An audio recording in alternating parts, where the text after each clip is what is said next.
Hello again. Hello, hello, hello.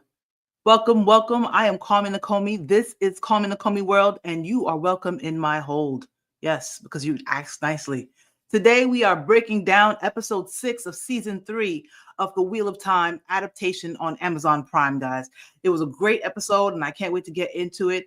I appreciate you all for being here live with me and for this breakdown. And trust, we are going to have some real fun today. Now, as guests in my hold, it is customary for you to like, comment, subscribe, and drop a message in the channel in the chat, man. Drop a message in the live chat. I love to talk to you guys while we're here on the live stream, and of course, we will have some great conversation about this episode. And if you have not, if you do not like, comment, and subscribe while you were on the show, you have to. Just so you know, you have toe. And the only way that you can settle that toe is to share my channel with some friends. That's what I say, and that's just law. I'm standing on business, guys. You have toe unless you share my channel with some of your friends. It's worth it. It's worth the share. Trust me, I'm going to be doing some really good content, guys. Trust me. The light will bless you for it. Absolutely, and please also hit the notification bell if you haven't done so before, so you know when I have these scheduled lives that I have going on. Like I have a live that I'm going to be doing a little bit later at 2:30 with a friend of mine, Big Reese. We're going to be doing a pregame for the LA Lakers versus OKC game. It's the first of the last 5 games in the basketball season. So, OKC, they're good, you know what I'm saying? But we look great this year. We look absolutely great right now. So I think we definitely have a chance. So come back at 2:30 and you'll join me and my friend Big Reese from the Laker fan page. Go ahead and comment, find his page on YouTube, find his page on Instagram, and go ahead and give him a follow, So also, a little bit of personal events that's been going on. I watched a couple of things recently. Yesterday, I actually took my daughter to the Minecraft Story movie. It's called A Minecraft Story. She had to break the whole entire thing down to me. She's been a player on Minecraft for a very long time. I love her. Baby, I love you. And also, she plays it all the time. She's been trying to get me to play, trying to get me to be able to upload it. I haven't been able to do so. If you have any suggestions for uploading Minecraft on a Mac, please go ahead and drop it in the comments or hit me up at CarmenNakomi@gmail.com. I really appreciate any videos or whatever it is basically that you think that might help me so that I could play this game with my daughter. But it was a great movie. I really truly enjoyed it, even though I was completely like a novice regarding Minecraft. I know a little bit of things from her, just listening to her talk about it and trying to explain things to me, and me to sound like a dummy, like who did what with who, you know what I mean? But it was a really cool story, really cool movie, really cool story, great special effects, absolutely great special effects. My daughter actually put me on to a lot of different things that happened in the making of the movie. That how a lot of the sets is not CGI. They actually built out a lot of the world that they showed in the movie. Of course, it starred Jack Black as Steve, which is pretty much like the plain avatar you get when you first log in or make your avatar. Also, it starred Jason Momoa, who played Garrett. He is also a producer in the for the movie, so he about to make that coin unless they have lost their mind and they don't know how to make a sequel. You could get at least 2 more sequels out of that franchise. Easy. I know grown people who play Minecraft. I know kids who play Minecraft. It's a great franchise to get in on the ground level. So I'm not mad. Also, who's starring this movie was Danielle Brooks from Orange Is the New Black. Love her as an actress. She did a really good job, as some character relief and strong Black women, bringing that strong Black woman energy. I love it, absolutely. And it also starred a young man named Sebastian Henson, who played Henry, and his sister Emma Myers, who is Natalie, played by Emma Myers. Of course, they had some cameos here and there. They had Jermaine Clement. I love him from Flying Condors. Also, Jennifer Coolidge, who just played some random ass vice principal at Henry School. She had some interesting, funny parts here and there, basically. But it was a great movie, great story, great ending to it. Basically, it was a kids movie, but at the same time, of course, you got to have a little bit of something in there for the parents, and of course, you got to have the funny. And it pretty much kind of touched across the board. I was not only the only parent bringing their kid to watch this in IMAX, and worth every penny. That's all I gotta say. Another movie I watched recently too was the Mufasa, the Lion King. Great movie, also great cinematography, great visual effects. Of course, that has been out for a little bit, basically, but me and my family watched it not too long ago. Starring Aaron Pierre and Kevin Harrison. A lot of other people, of course, Tiffany Boone. You had let me try to say his name because he did such a great job as a young Rafiki. Kagiso Lediga. I believe he's from South Africa. I look him up. He was really good. He's played a really, really good, really, really good part there. Good movie.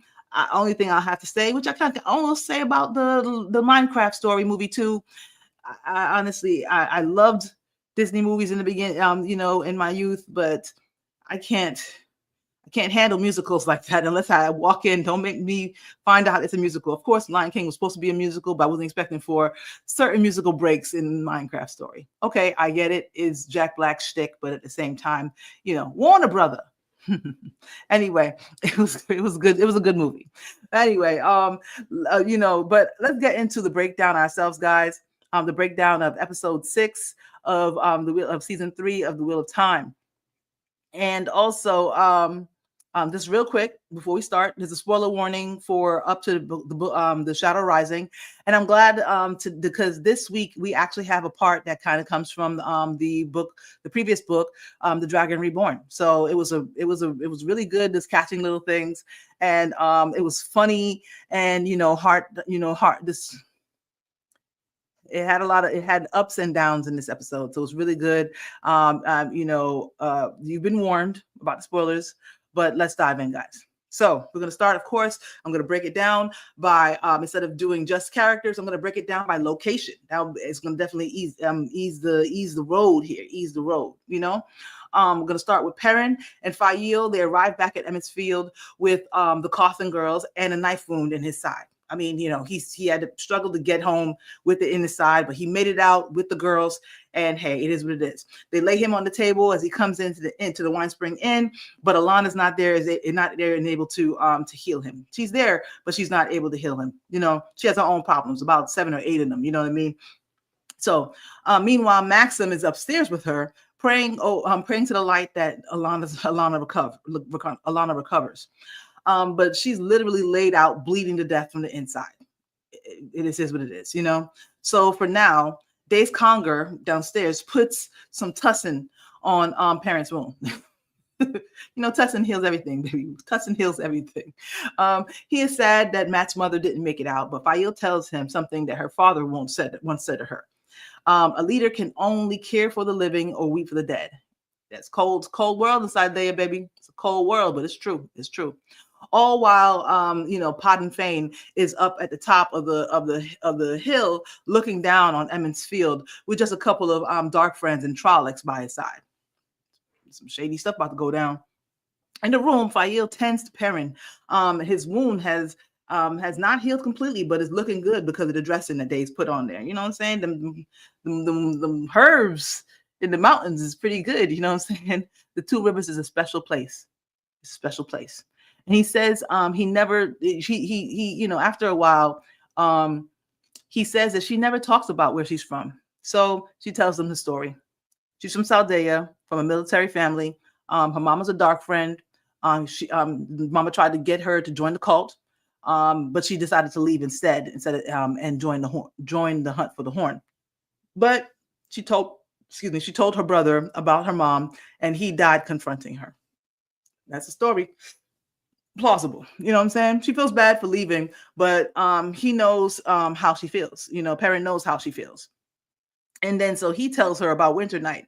And Faile says not to take her honor away by mourning her for so long. It's only been a year. I mean, it's been a whole year. I see you, Fayil. Take care of the living. You know what I'm saying? But hey, in the White Cloak camp, Dane sits wondering how he lost Perrin and the girls all on the same night, with Natty's burnt corpse sitting in the standing in the background. I mean, it was just like he's just like, how exactly did this happen? Because you're trash. You're trash. Your organization's trash. Sell the stock. Dump the stock. That's all I gotta say. When their reinforcements finally arrive, Valda comes up and is like, "Oh, our reinforcements are finally here," and they're led by none other but then Padan Fain or Deef. I think that might be his name that he goes by in the books. You know what I'm saying? Who offers to help with their Two Rivers problem? I'm sure he does. I'm sure he is. In the attic of the wine spring inn, Alana is in pain and grows closer and closer to death. When the Coughlin girls come up to see her. They are grateful for her for helping to rescue them. But they thought that Aes Sedai can heal themselves. The survey says, sorry, nope, they can only heal others. They cannot heal themselves. Maxim, though, gets a feeling looking at them that they might be able to channel. So Alana guides them through the Roseblood training, and they both embrace the source, holding hands. Then Alana tells them what to look for in her body to heal the wounds. And with their combined powers, they heal Alana completely. She said she knew that there were channelers here in the mountains. Did she say that though, for real? I mean, she said it was special, and she said that she could get a army there, and the blood of Manetheren and all that stuff. The blood of Manetheren, guys. But did she say that those channels there? I mean, hey, maybe I missed the part. Anyway, downstairs, Fayil asks Perrin why are his eyes so gold. So he tells her how he's, they're communicating. They're just putting that on the table. This is what's going on with me. What's going on with you? Let me know what's going on, So he tells her how he's a wolf brother and explains, the particulars, but she doesn't find it strange. He's just like, you don't feel that strange? He's just like, nope. I mean, hey, it is what it is. And then he decides, then he asks how serious she is about finding the horn, for real. She's real about hers, so she's just like, I'm serious about this. I'm trying to find a horn. So he can't, he can't go on any longer and decides to come clean, and pulls out a picture of Mat with the horn out of his bag. She's mad he didn't tell her sooner, she's mad as hell and shocked at the same time. But like, someone actually found it and used it before the last battle. Like, they were taking a slice out of the birthday cake before they sing. I mean, it was just like, who does that? Like, he found it and then blew the thing before. I mean, it was Mat. But her fire is quenched by them kissing, by the kiss that they share. It was like be quiet and kiss me. Not quite, but you get me. Then in walks Alana to Falcon Block. I mean, she Falcon Block real quick. You know what I'm saying? I mean, interrupt with some healing. But they was about to get some healing. Both of them, they were about to get some healing. But it might be dangerous for Perrin. I mean, what they was trying to do, that might have hurt Perrin a little bit more than hurt so good. Anyway, later in the Mountains of Mist, Fayil, Bane, and Chiad are out scouting towards the way gate. And they find it open, and hundreds of Trollocs pouring out of it. Golden Eyes is going to have to lead his people to war, whether he wants to or not. Yeah. Thought that was a very, very interesting compilation of scenes, telling what's going on and giving them, hey, like, okay, well, deadline's coming up, guys, due date. Whether you want to or not, this is going to happen. And the White Cloaks is definitely not going to be there to help you. They don't know that yet, but at the same time, they'll know soon enough when they see Padan Fain, or maybe when they basically realize that, yeah, the White Cloaks ain't about shit. But hey, that's from the books, Shadow Rising. Anyway, in another part of the country, 95 years ago in Tanchico, Liandrin has given birth to a baby boy in a dungeon. This is dark and wet, and it's just like the baby won't stop crying. And an old man comes in, appearing to be the father of the child. Maybe. He doesn't exactly say, but I think from what they pretty much said, a lot of old men take young brides in Tanchico. Anyway, He appears to be the father and enters with one of his henchmen, who he orders to drown the baby, the rat, saying it has her whore face. It's a garbage kind of guy. That's kind of garbage. Not wanting this, of course, Leandrin channels, killing them both with a shot to the head with the power. Then after stomping the old man's head in, I mean, she was just like she had anger problems, and I'm not mad at it. I'm not mad at it. She's more, I guess, broken. I don't want to say she's more broken than disturbed, but she's broken. It's broken. Then after stopping the guy's head in, she runs away with her baby, looking for help. And the people in the streets ignore her like it's New York City. They're just like, yeah, whatever, move away. I'm trying to get to work. Until she comes to rest at the feet of a statue, and the only one who comes to help her is Ishamael in her dream. I realized after a while, to watching it the second time, I was like, oh, hold up. All the people disappeared. She basically went and laid and fell asleep, and it looked like she fell asleep, but she opened her eyes. All the people were gone, and it was just Ishamael, and it was like kind of like a weird mirror reflection kind of thing happening, So it was interesting there. Present day, in another dream, she finds herself on the Armelin seat. She's dressed in a red gown with the gold little shoulder pads and stuff like that, looking very, very regal. Ish. I want to hear what Elida would have to say about her being Armelin. I want to hear what you have to say about her being Armelin in case she was anyway. Being of your Aja. Anyway, sorry. This fantasy though is interrupted by Lanfear, who she has been obviously taking orders for. Well, not obviously, she's been taking orders from. Lanfear wants to know what she's doing in Tanchico and if she is working with Robin. I guess she's really she feels that Robin has been doing lots. I mean, not feels. I mean, she obviously has. I mean, he's been he's been wheeling and dealing with everybody, including Semirog and Grendel. Can't wait for them two to come through. It's gonna be a good time. It's gonna be a time. That time will be had when Grendel comes in. I think she's one of my favorite Forsaken. If I had to pick a Forsaken, I guess I would have to pick Grendel because she is just so over the top, hedonistic. I love it. Anyway, Leandrin, unaware that he had sway in the Black Aja. She was just like, I didn't know he had anybody in the Black Aja.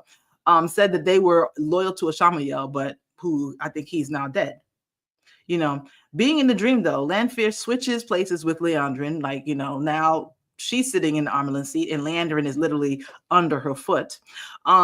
She warns her against playing the Forsaken against each other. Don't play them games.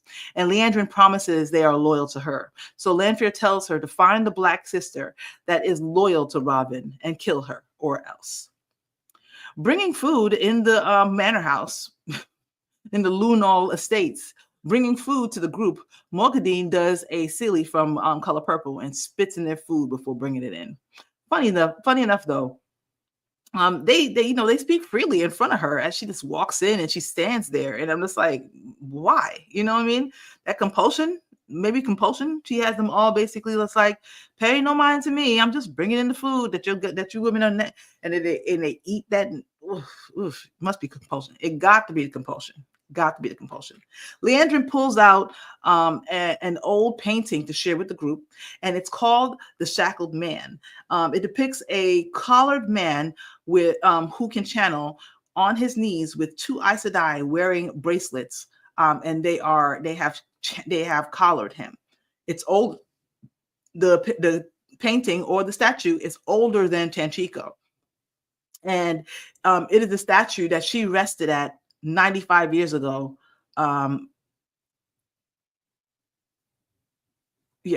Except it's minus the Aes Sedai. The statues are minus the Aes Sedai. The other bracelet and the other bracelet and collar should be somewhere in the city. So double your efforts and find that shit. Back in their rooms, Nynaeve and Elaine go over descriptions of each Black Aja sister, while Nynaeve tries on different veils. Elaine reminds her that they're not there to find Leandrin; they're there to find the Black Aja and the collar. Mat and Min enter to see that they are if they are ready for their night of searching, and devises a plan to divide their efforts while in the night market. Doing that, of course, doing what Matt does best. He's supposed to find a card game, while Min uses her visions, and the two baby Aes Sedai try to be subtle at best. Yeah, that'll work. Yeah. In a raucous market, a man flirts with Elaine, trying to get a peek underneath her veil. She flirts back a bit, but plays hard to get, she plays hard to get. Yeah. Telling her that he thinks that she has a nice city native accent. She feels confident enough to remove her veil. Mm-mm. Meanwhile, Matt tells a man Matt tells a man he's talking to that he is looking for a specific piece of jewelry, a silver collar for a man. Subtle, very subtle. Then makes a deal with him that, if he finds it, he'll pay him handsomely. Suddenly, something catches his ear. A man singing in the market.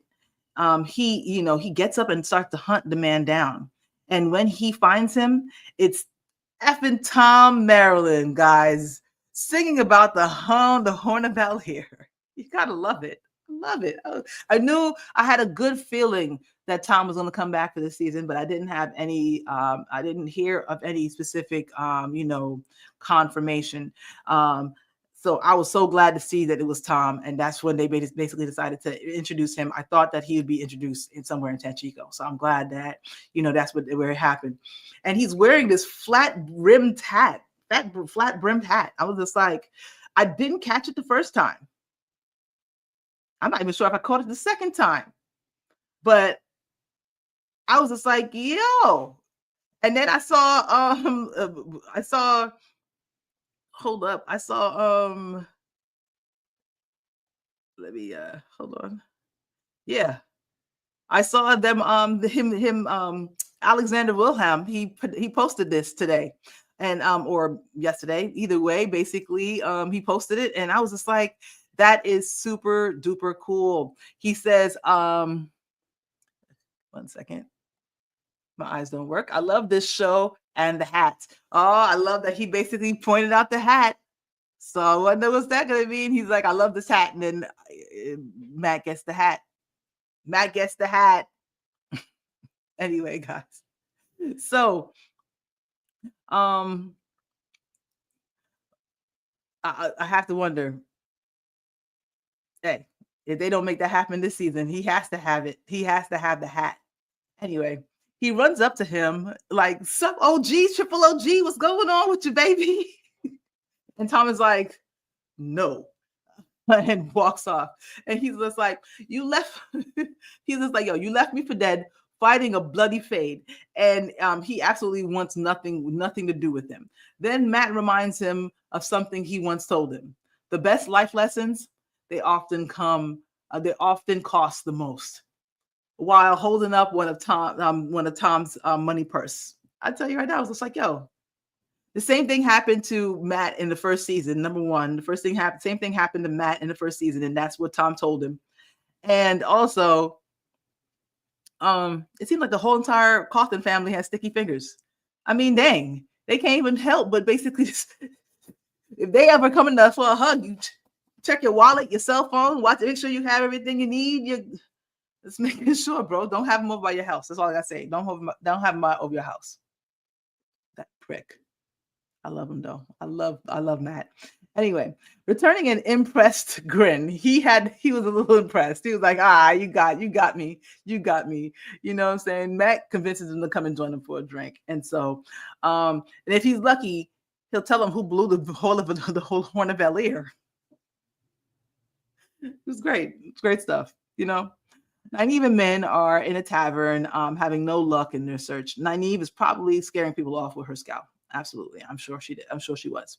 Then a rude ass barmaid comes by and plops 2 drinks down on their table and walks off. And Min pushes both of them at Nynaeve, like, these are yours. You need to relax. Go ahead. Nynaeve is down though.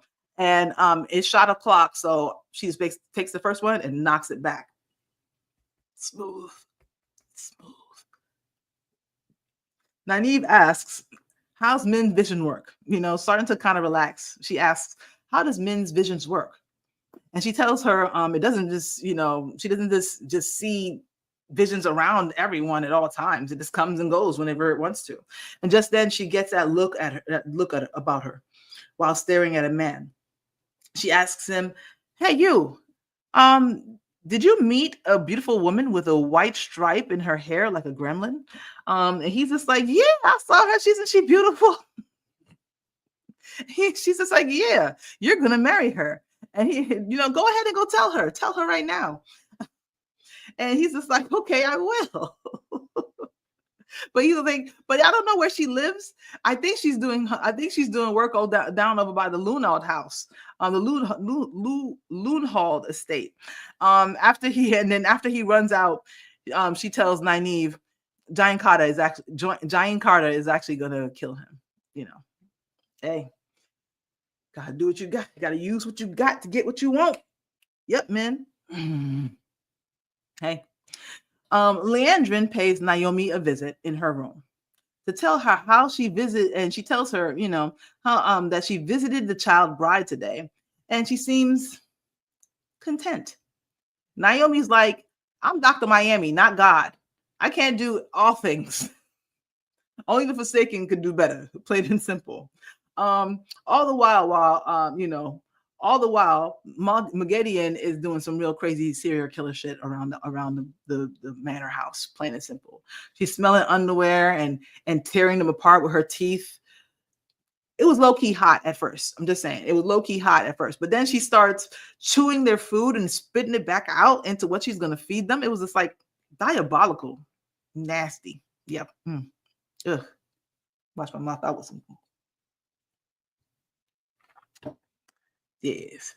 Anyway, by now, Tom Maryland is all caught up on current events. Your wool-headed friend is a dragon reborn, and you're the horn blower, and you speak the old tongue fluently. Tom realizes that the boys are in a tug of war with the pattern. Plain simple. Either you're pulling on it or it's pulling on you, but something's going on. And Matt tries to get him to help them find Liandrin, who her reputation precedes her. Tom says, "Stay away from her." So obviously everybody's just like, "Yeah, we know them. We know them. Them girls of the world ain't nothing but trouble." Plain and simple. Then he notices her then he notices her ask, sorry guys, typo. Then he notices the daughter heir of Andor and asks what she's doing there. Apparently he used to work at the Andoran court. She's basically living her, best hot girl summer life, light blind you, until a man pulls out a knife, who thinks that she may be the daughter heir. Tom, thinking quickly, goes up and says that, "Oh, she's my apprentice. You trying to pull that daughter heir trick again?" Anyway, then to convince the crowd, she sings the Ratchet Tanchico anthem. She said Tanchico is giving her hair, face, ass, and titties. Absolutely. I mean, she's just like, it was a thing. It was a thing. I mean, hey, it was a thing. It was a thing. She was just like, absolutely immersed in it. So, but it was definitely something to watch. It was something to watch. Freudian slip. The crowd loves it so much though that Pump Master Flex runs it back like 20 times. I mean, they was like, play it again. Nynaeve and Min are still having a time at the pub, laughing at patrons, but when they settle in for some introspective conversation, Nynaeve says Liandrin's name too damn loud. It was just like, "Have you heard any Liandrin?" I mean, it was just like, girl, like, I mean, are y'all hunting the Black Aja? Huh? And which catches the ear of the guy sitting in the table right next to him. He could have been anybody. He could have been a dark friend too. And they just like, "Oh, do you know Liandrin?" He says he hasn't seen her since he was a kid, or since for 90 years or whatever like that. But the whole family was wiped out a few weeks ago, and they say that it's her ghost that did it. Right. So Nynaeve decides to buy him around in exchange for him telling everything that he knows. Yeah. But little does she know, Ispan Shafar is in the bar in disguise. When Naomi wakes up with Liandrin above her, she is shielded and bound to her bed. Liandrin begins to channel something pointed at her head. It was a very interesting looking weave. It was just like one long thing, like a drop, like a really long drop of water that was being spiraled around by other things. Maybe it was fire with air spiraling around. I mean, I mean, maybe it's me going to see Minecraft thinking about how to make up things. I mean, hey, it was really cool looking. Anyway, and she tells Naomi that she will use her own weaves to get the truth out of her. Maybe she was trying to, I don't know if she was playing with her to tell her that that was the weave that she was doing, and that was her version of compulsion, or if it was she was just like, oh, I don't know what I'm doing, but I'm gonna try to get in there.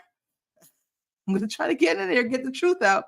But she said she knows she found something. So Naomi confesses that the collar is in the Penarch's palace, but she doesn't know where it is. But she has some powerful allies that can help them.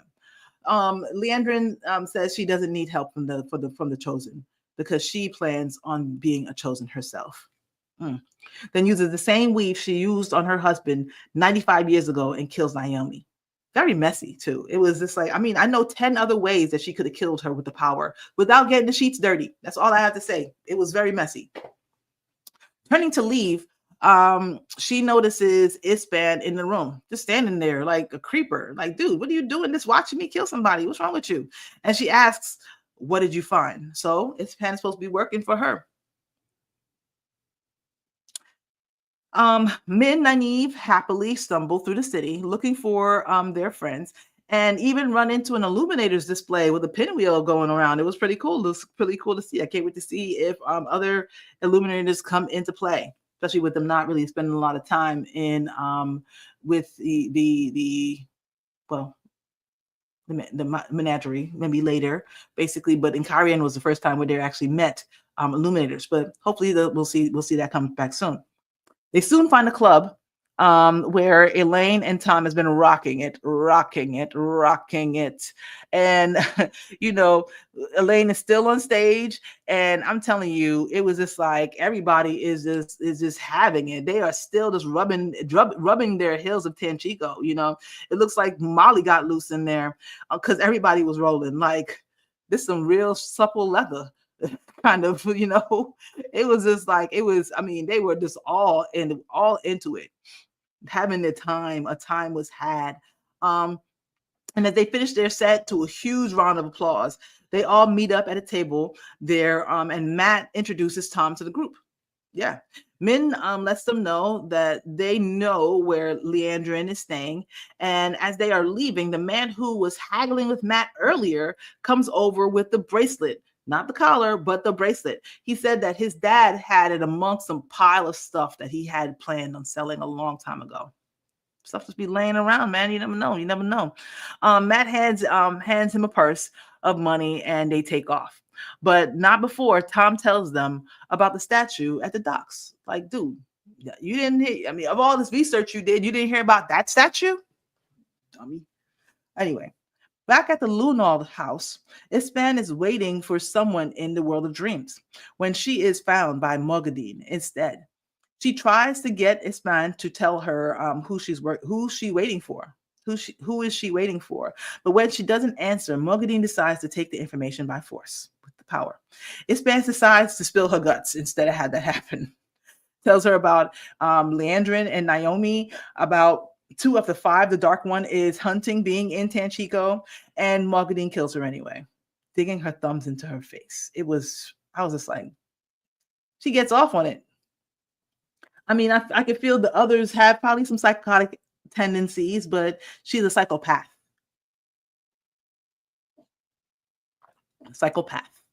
Absolutely. Enjoying their night out, Nynaeve and Elaine get back to their room and decide that tomorrow they will hang out in front of the Lunald estate to watch where everyone goes. Like, that's the most ingenious plan you ever thought of. What could go wrong? You know what I mean? Moghedien shows up, though, at the door just then. And Elaine thinks that she's a servant and, get away, peasant. I was playing. She tells her, she thinks that she's a peasant, I mean, a servant, and tells her, we don't need anything, thanks. But the lady enters anyway. Mogadine. She channels compulsion and makes them both compliant to anything that she asks. She says she sees that that Nynaeve has blocked herself and asks why, noticing that she is so strong in the power. Nynaeve confesses that she's afraid of the power. That she's scared of it. Moghedien tells her that in her time they would have beat it out of her. And I'm just like, dang, I thought they were nice and kind in the Age of Legends. Maybe that was basically after the Dark One was let free, but that just seems like cruel. Hey, I went to Catholic school, so anyway. Not to be outdone, though, Elaine confesses that there is no other Aes Sedai with them, and they are just accepted. Also, that the Black Ajah are looking for a collar and bracelet to collar Rand, and the Black Ajah have one, but she and Nynaeve have just found the other. Moghedien is just like, okay, thanks. Nynaeve, go fetch that for me, please. But Nynaeve, when she comes back with it, has, she resists letting it go to Moghedien until Moghedien channels compulsion even stronger. And then she tells her when she'll come back. And when she does, they'll let her do whatever she wants to them. Then scratches Nynaeve on the face, leaving a scratch on her face with a ring that she wears. Serial killer tendencies, bro. Moghedien then makes it so they do not remember her coming to the rooms, except as a woman who knocked on the wrong door. Then as the weaves dissipate, they can't remember what they were even talking about before, and go to hide the bracelet, but it's gone. Remembering only a woman who came to the wrong door, and noticing the scratch. So, not sure if you guys hear that. It's some rain. It's like a pelting the window. It's crazy right now. Wasn't expecting for it to rain this hard, but hey, we must go on. Out to the Threefold Land. Back in the temple in Cold Rock's Hold, they tell Egwene that she broke the first rule of Dream Club. She confesses that she can lie, actually, because she's not an Aes Sedai, but needs to keep training so that she can stop Lanfear and Tel'aran'rhiod. And they tell her she's stupid for thinking that she could try to beat Mike Tyson in the ring. I mean, that's their territory. But in her own dream, she might have a chance, Moiraine falls asleep only to be met by Lanfear. She's like, she's a woman who wants to know why she's been ducking her.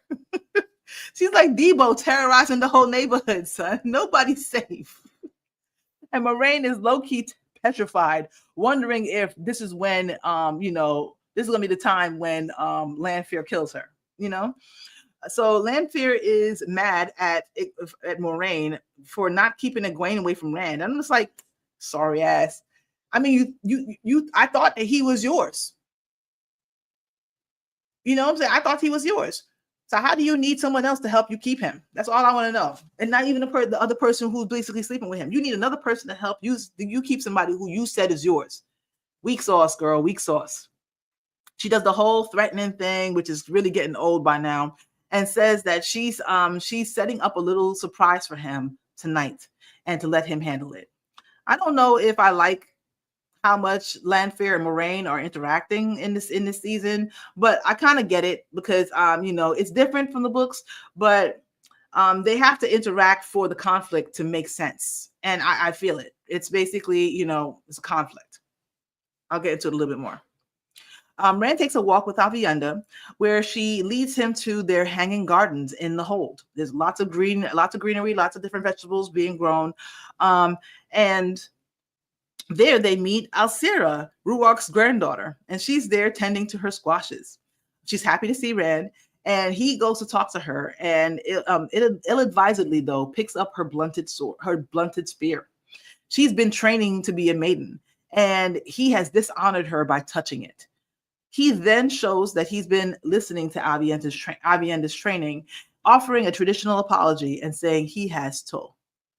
She says that he can fulfill his toll by harvesting the squashes when they are ripe. Rand could do that. He's a farmer. it makes sense. It makes sense, you know. It was such a cute interaction, you know, with between the two of them.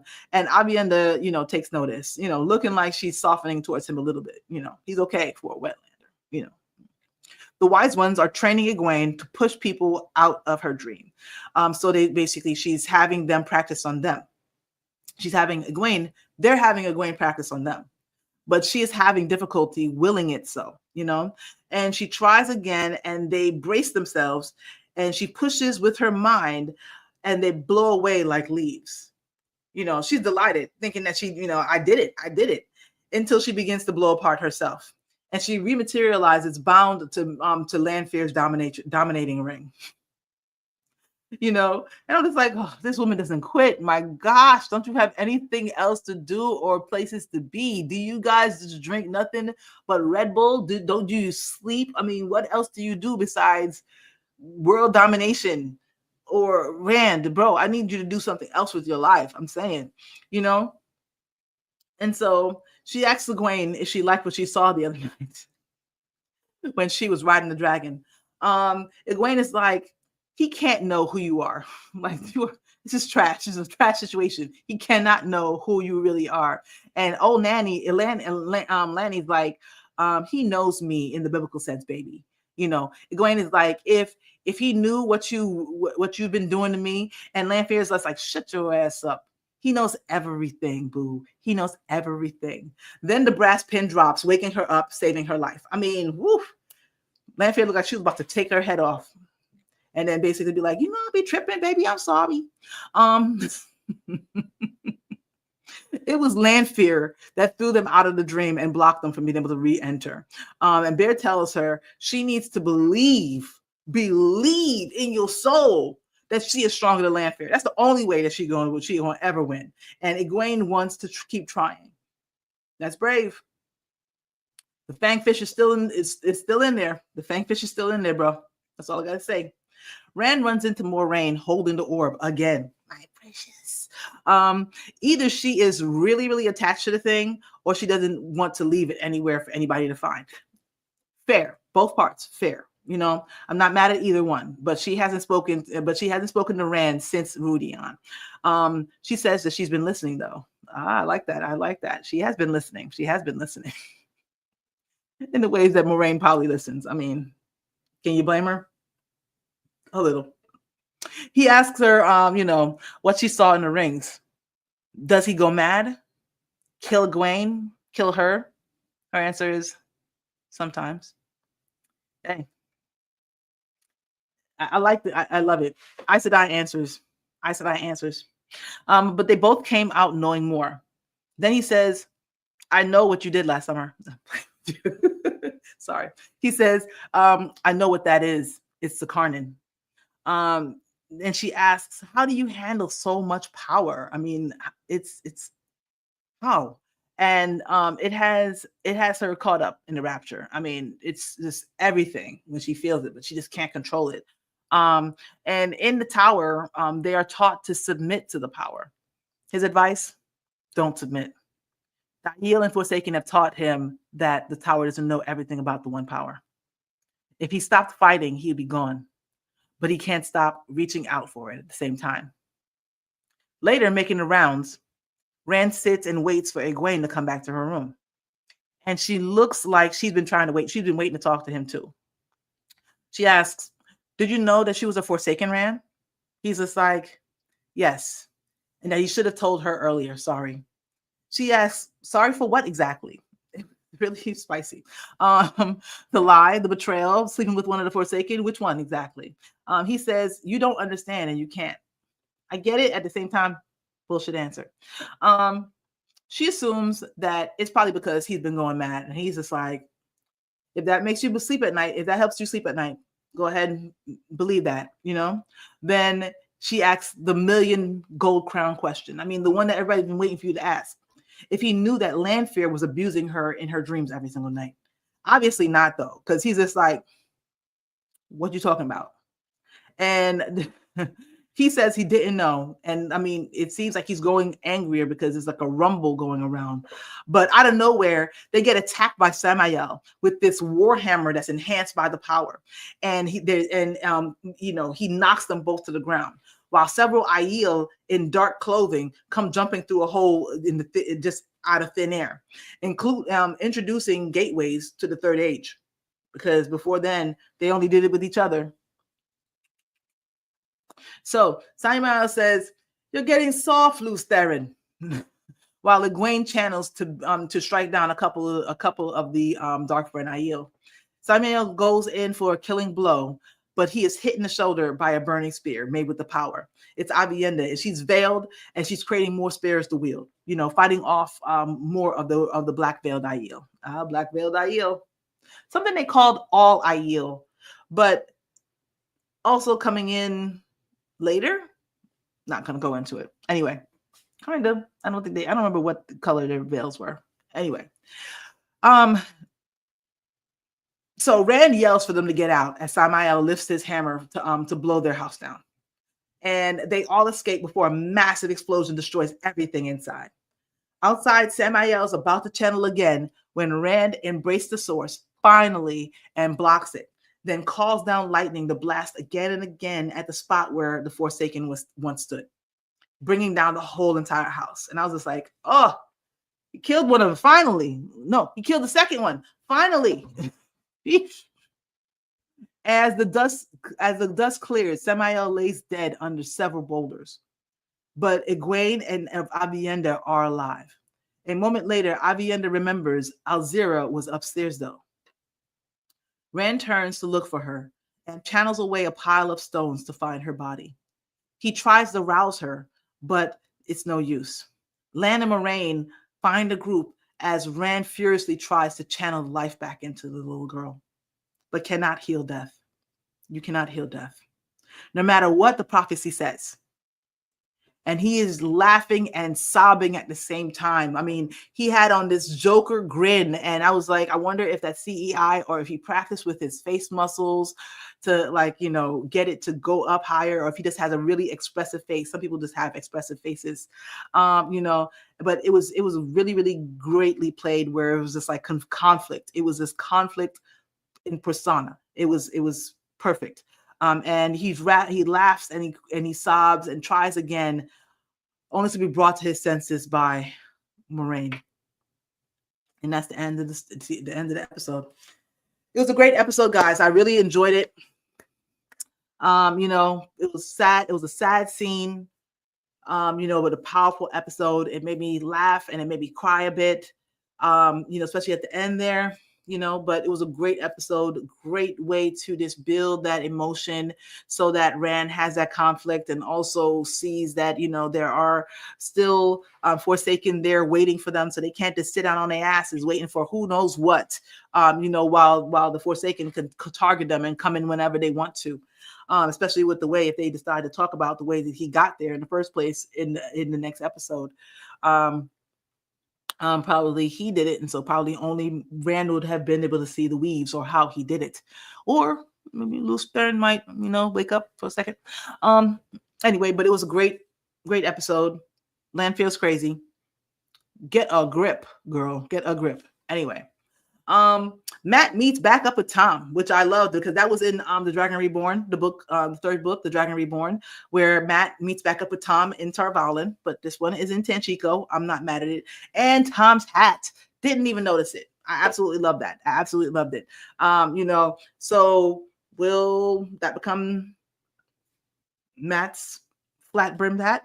I believe so. He has to get the Ashendari. He needs to get the memories. Well, he got the memories. Choking scar, and the flat brimmed hat. That all happens in Shadow Rising. So let's go. We got 2 more episodes, guys. 2 more episodes. I can't wait. I also love the conflict created with conflict created and conflict conflict resolution with Alana and Maxim. I'm really enjoying that. After Ivan died, it solidified their connection with Alana, basically being healed. And so their connection is now strengthened going forward into the storyline. And now he has something kind of to still live for, Spoiler, real quick, spoiler dream. Basically combining canon real quick. I just wanted to talk about something that came to my mind. And I was like, in the books, Lanfear and Moiraine, they have very little interaction. She basically disappears before Rand meets up back with Moiraine. And then when they are in Shadow Rising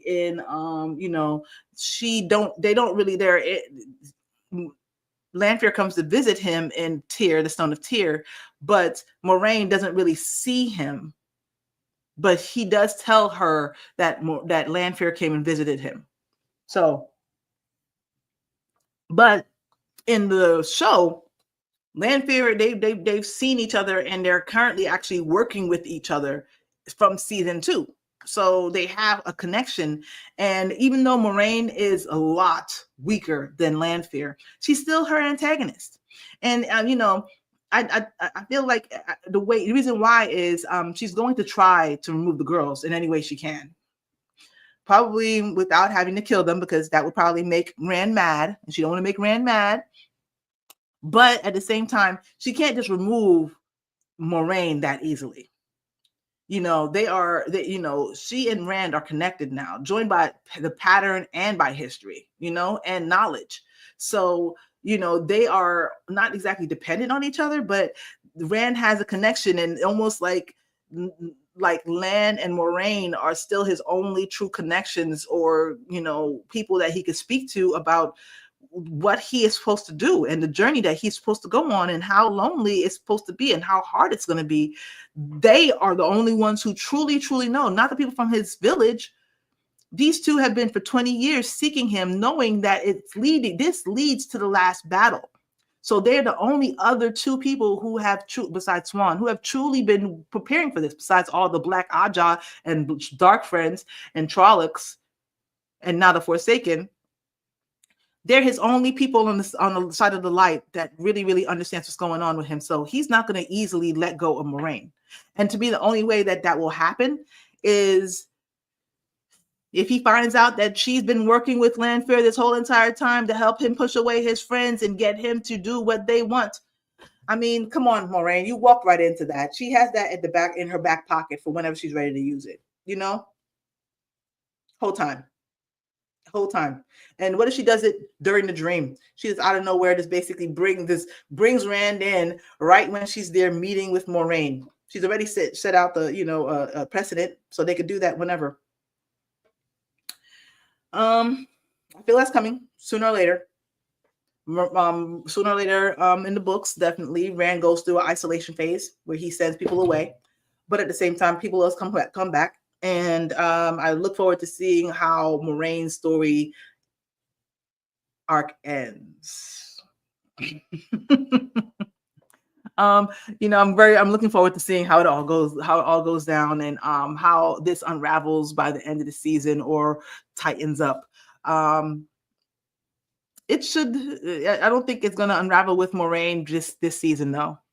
At least because of the books. I still have hope that this lasts at least for another season before the ish hits the fan. I mean, I've been cussing up a storm. That shit gonna hit the fan, y'all. Anyway, thank you so much for coming through, guys. I really, really appreciate all your time coming through. It's a pleasure to bring you guys content, and I thank you so much for your time and for your likes. Please go ahead and do that. Like, comment, drop comments. If you're just watching this after the live, that's cool, no problem. Please go ahead and drop a comment. I will definitely speak to you about your comment, and we can start a dialogue on it. Please subscribe to the channel if you haven't done so before. I mean, I feel like don't get me wrong, I'm trying to boost my subscribers, guys. So please go ahead and do that if you haven't done so already. I really appreciate it. Like it so more people will get so we'll get some more visibility out there, and share it with your friends. If you could do anything else, share it with your friends. Maybe they might find it funny. I mean, it's a little different brand. It's a little different brand, but it's okay. I think it's good. I think they like me. Anyway, Great stuff. Looking forward to season to episode 7 coming coming on Thursday. Go out there, watch some cinema, support the movie industry. So we still get great movies like the Minecraft story in theaters that can still intrigue and bring wonder. It was a great movie. Take care of yourselves. Watch your pockets. Watch your pockets. Also, take care of yourself. Get healthy as best as you can. Take care of one another. And may you always find water and shade. Take care, you guys. Please join me back at 2:30 if you're into sports or if you're into basketball, if you're into the Lakers. I'll see you then. Peace.